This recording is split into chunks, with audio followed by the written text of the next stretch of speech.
环岛的人应该多少听过。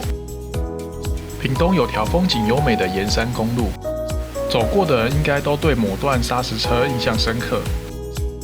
如果有条秘境能避开又能保留美景呢？快跟随我们的影片去探险吧！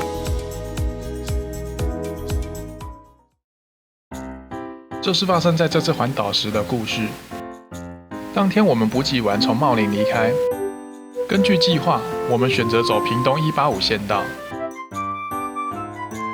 这条路又称作沿山公路，是沿着中央山脉的山脚下开辟而得名。沿途可以看到广阔的果园，东侧伴随着高耸的中央山脉，加上路直又平缓且红绿灯少，应该没有什么理由不走这条路吧？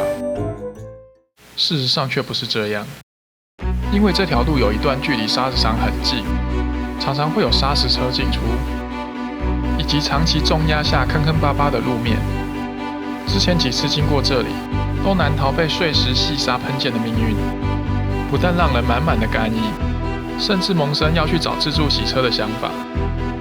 所以虽然沿山公路很美很好走，但每当想推荐给朋友的时候都会有犹豫，毕竟这体验不是每个人都能接受的。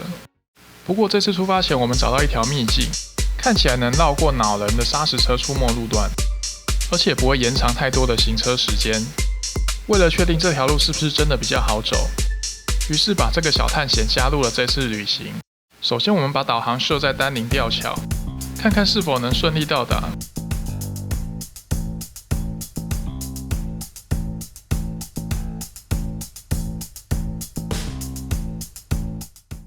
左转后进入了来义，这里是一个淳朴的小聚落，村庄里面有几个岔路，但对有导航的现代人来说并不难找。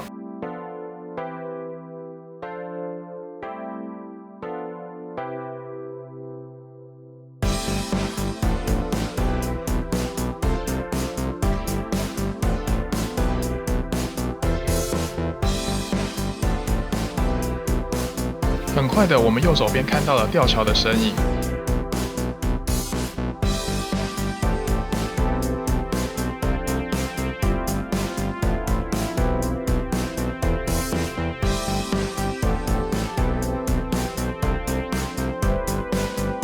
很可惜的是，丹林吊桥目前似乎没有开放。希望下次再来的时候能有机会在上面走走。接下来只剩下测试离开的路了。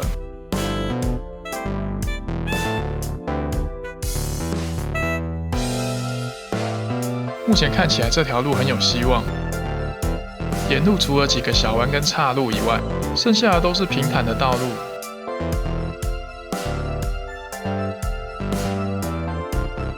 我们成功回到了185县道了，不只绕过了恼人的砂石车，还让旅行添加了不同的景色和风味，实际骑乘时间也不会多太多，十分推荐给要规划环岛或重切的人。那今天的影片就到这边了，想看整个完整的环岛影片，或想跟着我们一起探索秘境的话，欢迎订阅我们的频道并开启小铃铛。那我们下次见喽，拜拜。